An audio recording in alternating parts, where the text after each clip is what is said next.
को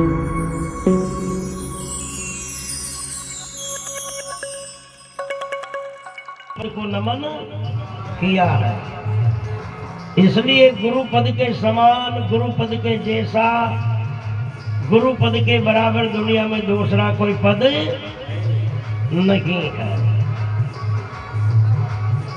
यहाँ तक कि ब्रह्मा विष्णु महादेव भगवान राम कृष्ण रामदेव जी महाराज देव महाराज सब जीवन में गुरु शरण को गए, गुरु भक्ति करी, महापुरुषों का सत्संग किया और गुरु पद को नमन करके लोक में पूजनीय प्रसिद्ध हुए हैं।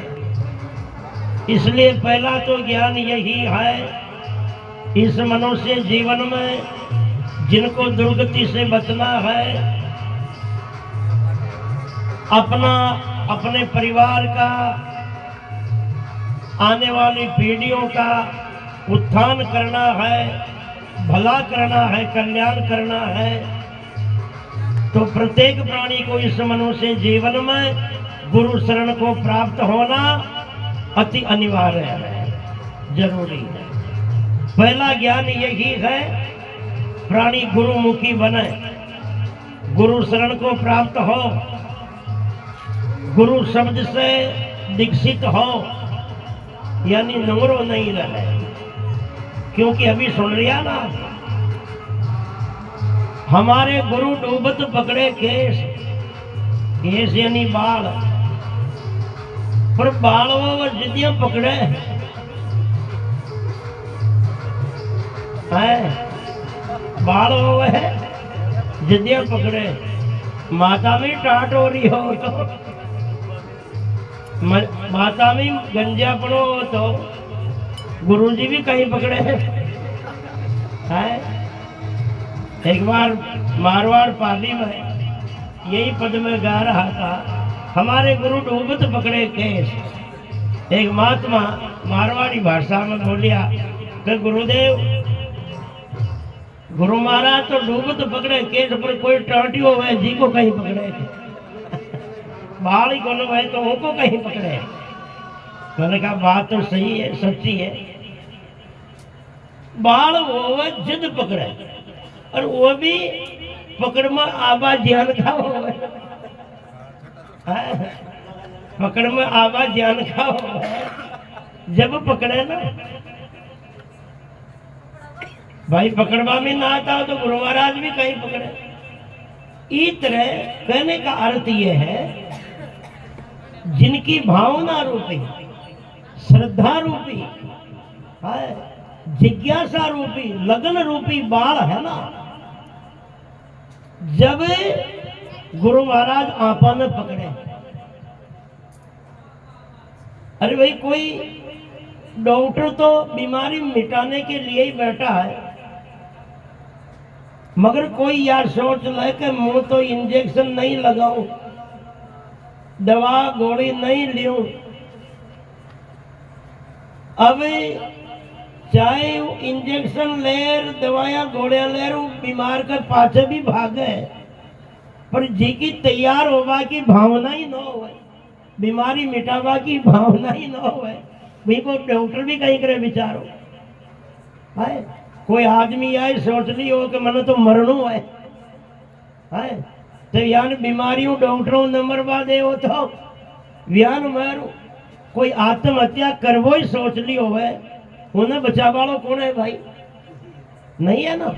इसलिए लगन होवे, भावना होवे, जिज्ञासा होवे, श्रद्धा रूपी बाल जिनके है वह संत पकड़े है, वह पकड़वा में आवे गुरुदेव के, महापुरुषों के, और वह तिरे।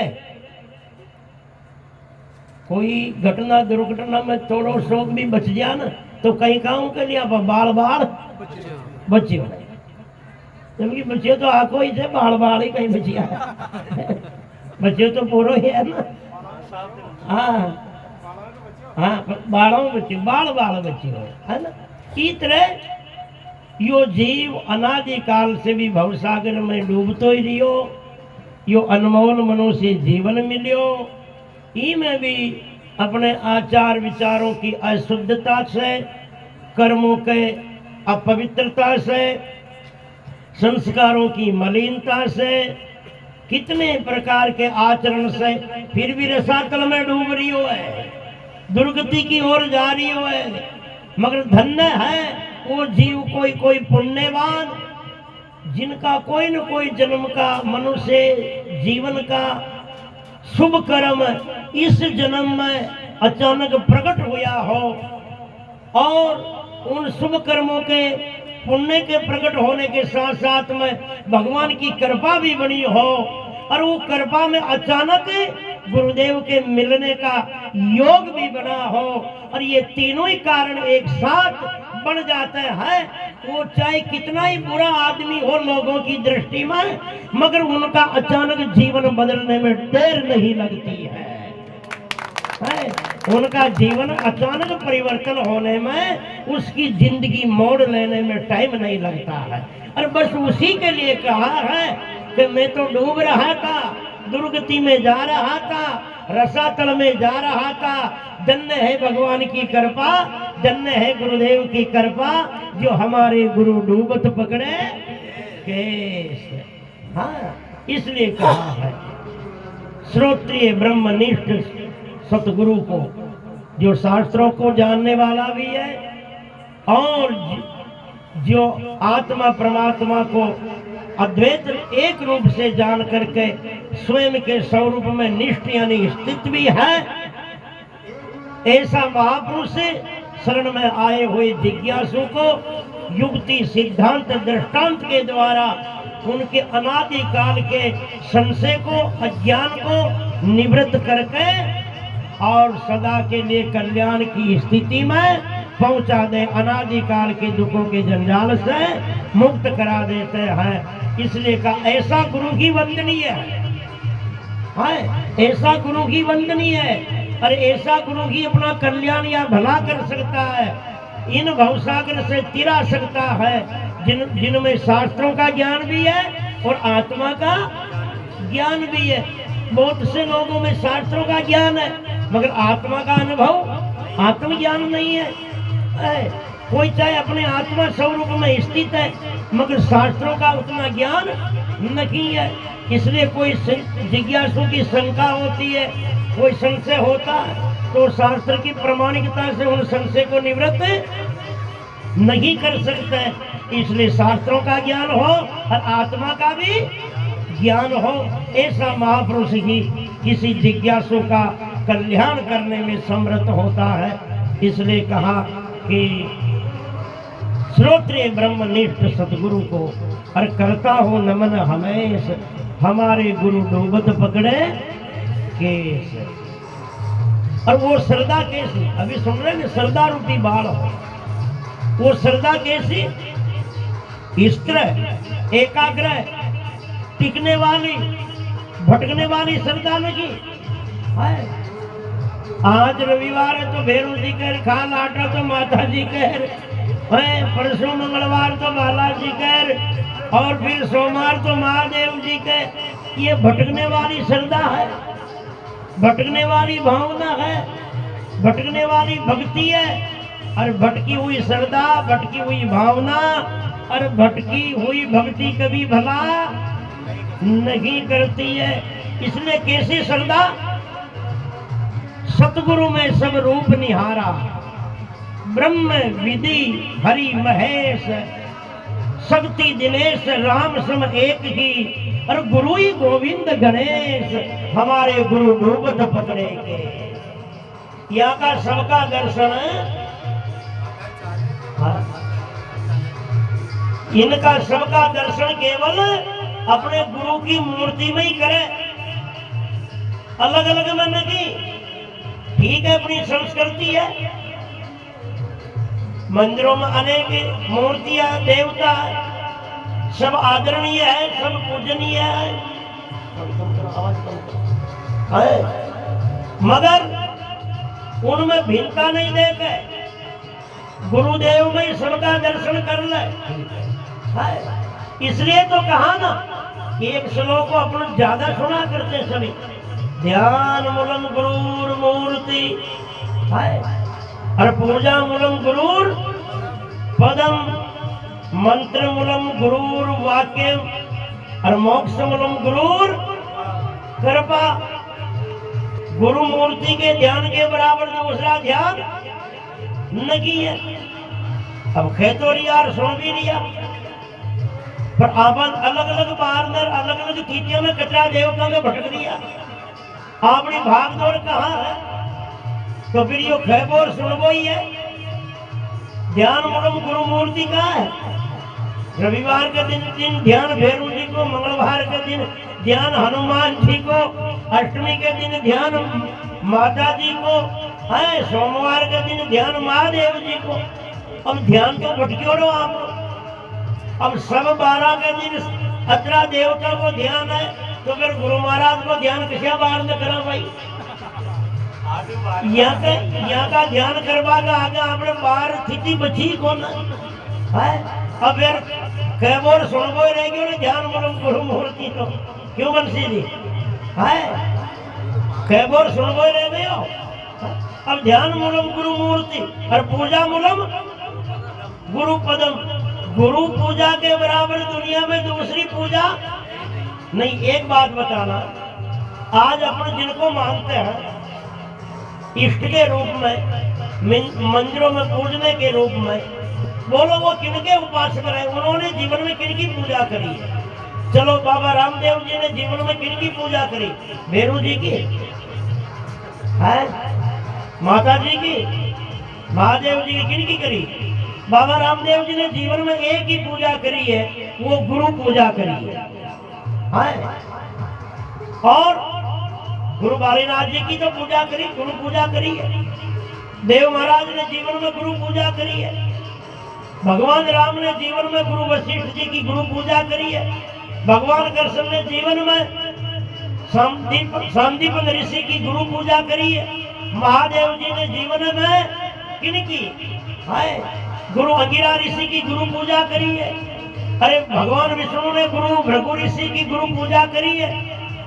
और ब्रह्मा जी ने जीवन में हैग्रीव अवतार गुरु पूजा करी है।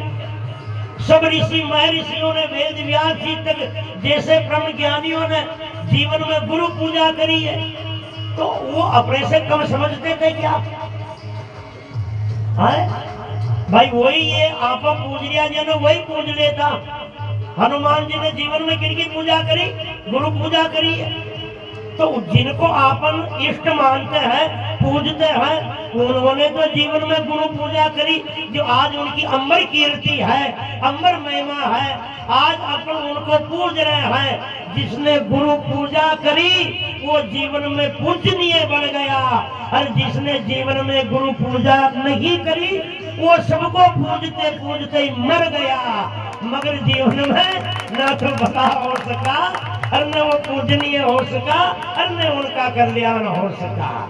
गुरु पूजा करी वो पूजनीय हो गया, और गुरु पूजा नहीं करी तो वो सबको पूजते पूजते मर गया।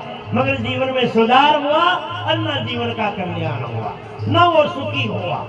मैंने बहुत से पूजने वालों को देखा, एक ही आदमी 20-20 देवताओं को धनी बनियोड़ हो रहे। घरों में जन्म बीत गया, माता लिया भरता, और फिर भी वहाँ के घर हजार देखो, वो थोड़ा आधा घंटा बतलार देखो, वहाँ की अंदर की स्थिति में टटोल देखो, वो चर्चा कर देखो। यही कहता मैं लगा गुरु महाराज बड़ो परेशान हो, बड़ो दुखी हो, कई समस्या अजी मारे समझ में ना हो, सदा परेशान रू, दुखी रू, बेचैनी रहे, उदासीनता रहे है। और अब तो हमारी खोपड़ी काम न करे, यूं कह घना, अरे मैं फलाना देवता न मानू, उठे यात्रा करूं, उठे जाऊं, उनकी स्वामनी करूं, उनकी पूजा करूं है। अरे मैं क्यों रे भाई अतना न पूज भी आज दिन तक सारी चादर मारा मांगन भला बगारी है मारी जावा है वाकी भाई गड़बड़ा। तो फिर फर्क क्यों? मतलब क्या रहा भाई?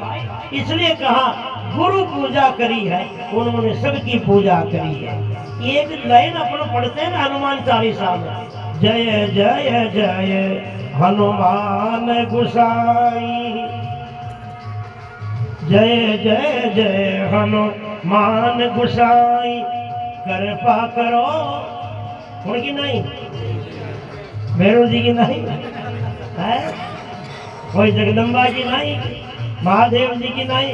अरे यान भी नहीं कियो भाई, भगवान कृपा करो, भगवान की नहीं, ईश्वर की नहीं, यूं भी नहीं कियो कृपा करो गुरु देव की नाई, कृपा करो गुरु देव की नाई। क्यों? भगवान की कृपा की भी डिमांड नहीं है, अगर मांग है तो गुरु की कृपा की है। क्यों नहीं है भगवान की कृपा की? कि भगवान जन्मदाता है मगर सृष्टि में गुरु मुक्ति दाता है। भगवान तो परमात्मा ईश्वर तो जन्मदाता है मगर भगवान मुक्तिदाता है। अब जन्मदाता बड़ा होता है, मुक्तिदाता बड़ा होता है। जन्म से तो यो सारो जंजाल बनी हुआ, जन्म का अर्थ है शरीर प्राप्त होना। ये सारी समस्या शरीर के पीछे ही तो है ना, सारी समस्या किनके पीछे है? शरीर के पीछे। भाई शरीर होगा ना, ध्यान देना, भूख भी लगेगी, प्यास भी लगेगी, गर्मी भी लगेगी, सर्दी भी लगेगी, शरीर को तो लगती है। बरसात में भीगना भी होगा, बीमारी भी होगी, और जीवों से अपने को डर भी होगा, घटना दुर्घटना भी होगी। हाँ, शरीर होगा तो बालपना होगा, जवानी होगी, बुढ़ापा भी आएगा। हाँ, शरीर होगा तभी मरना भी पड़ेगा। शरीर होगा कोई से मित्रता भी होगी, शरीर होगा कोई से दुश्मनी भी होगी, शरीर होगा तो पीछे परिवार भी बढ़ेगा, परिवार बढ़ेगा तो उनकी जिम्मेदारियां भी बढ़ेगी, जिम्मेदारियां भी बढ़ेगी तो जिम्मेदारियां पूरी करने के पीछे जिम्मेदारियां का वहन करने के लिए रात दिन भागना भी पड़ेगा।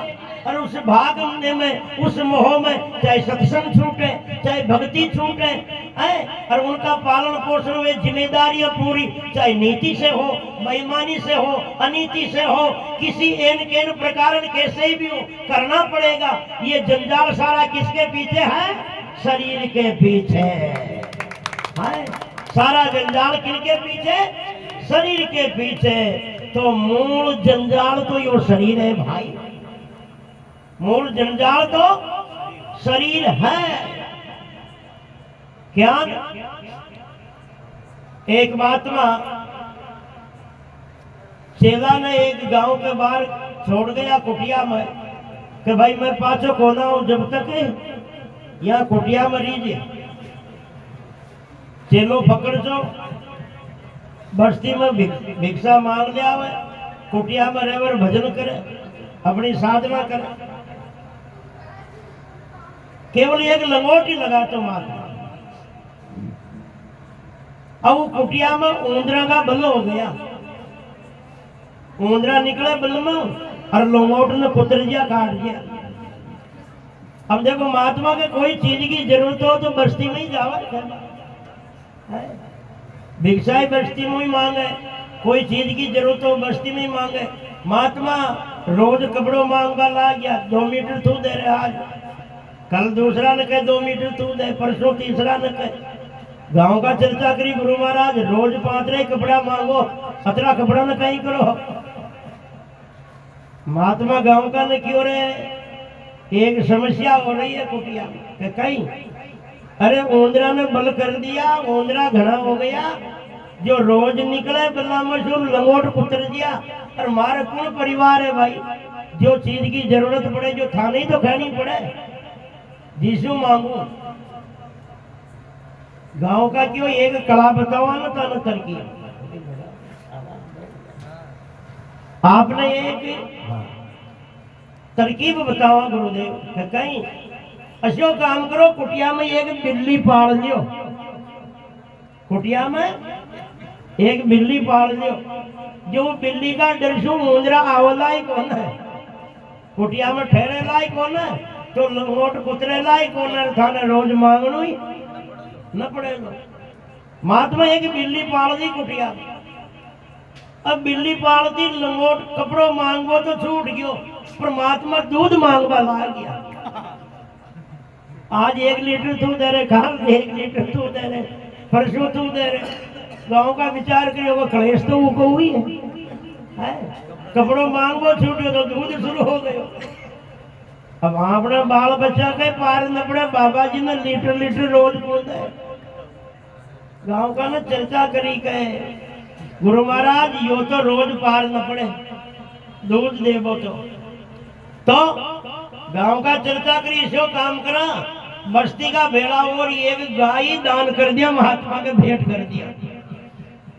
बस्ती का भेड़ा और महात्मा ने एक गाय 2, 5, 7 लीटर दूध दे वाली गाय भेंट कर दी। अब गाय भेंट कर दी, दूध मांगो तो छूट गयो, परमात्मा तो चारा का पूरा मांगो शुरू कर दियो है। आज 5 पूरा तू दे रे काल, 10 तू दे रे काल, 20 तू दे। गाँव का ने सोची हमारा जानवरा कोई क्लेश है पालवा को, यह महात्मा ने रोज पूरा कुल दे, या तो बात वाकी वाई क्लेश वो को हुई। तो गांव का चर्चा करी गई क्लेश में मेटा क्या ना? गांव का चर्चा करी सारा बस्ती का भेड़ा हो और 5 बीघा जमीन ही निकाल दियो बाबा जी के। जो दूध मांगो भी छूटे, पूरा मांगो भी छूटे, रियो भीख मांगो भी छूटे, सारो क्लेश कटे। जो गांव का 5 बीघा जमीन ही दे दिया महात्मा। अब 5 बीघा जमीन में महात्मा खेती करे तो 5 बीघा को अनाज धान महात्मा बीते, 2-5 बोरी में महात्मा को गुजारा हो गया, बाकी का ने बेचना पड़े। 5, 7, 8 साल खेती करी, 10-5 लाख रुपया महात्मा के पास में हो गया। गाया भी बढ़वा लागी, जो 20-25-30 गाया हो गई। महात्मा विचार करियो कि जब 10-5 लाख रुपए पड़िया तो घाट फूस की कुटिया में क्यों रेवा? अब तो अच्छो आश्रम मकान ही तैयार कर लिया। तो महात्मा ने अच्छो मकान भी आश्रम तैयार कर लिया। एक दिन महात्मा विचार करियो जमीन भी 5 बीघा, खेती भी अच्छी हो, गाया भी 25-30, घी दूध भी खूब हो और मकान भी पक्को आप। तो फिर अतरो साधन हो गया तो गटियो ही कहीं, अब तो रंडवा भी क्यों रेवा? अतरो ही हो गया मामला, तो अब बच्चों ही कहीं, तो रंडवा भी क्यों रेवा? अब तो ब्याह भी कर लिया, कटी नाता वाता को दोनों ही कर लिया जुगाड़।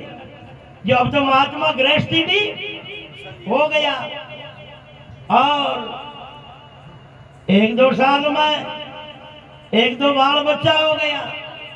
10-12 साल होया, महात्मा घूमता घूमता गुरुजी वापिस उस नगरी में आया। गांव का ने की ओर एक चेलो छोड़ गयो था के बस्ती में। मैं कहा है वो? गांव का बोलिया स्वामी जी उठाट बाट था का चेला कोई है सामने। गुरुजी की ओर मुँह कुटिया में छोड़ गयो है। मैं कुटिया में छोड़ गयो और चेला बदरो ठाट बाट, बाल बच्चा, खेती बाड़ी, गाया, मकान। जाल चेला ने क्यों रे ज्ञान गोरखनाथ जी, मचंद्र ने क्यों जाग मचंद्र गोरख आया। जब पलका खुली कहा पर हाँ, यूं ही चेला ने क्यों रे चेला यो ठाट बाट। जब चेला की भांगड़ी ठिकाना आई के गुरु महाराज यो सारो जंजाली लंगोट के पास ही है, यो सारो कलेश ये लंगोट नहीं करियो है। अगर लंगोट न ओंदरा कुतर वो शुरू न होता तो यो सारो जंजाल बढ़तो ही नहीं। इसलिए सारी समस्या किनके पीछे? शरीर के पीछे। सुंदर कहो दृष्टांत सुनो, सुंदर कहे दृष्टांत सुनो, नागा नाई जो कहीं भी चाहो।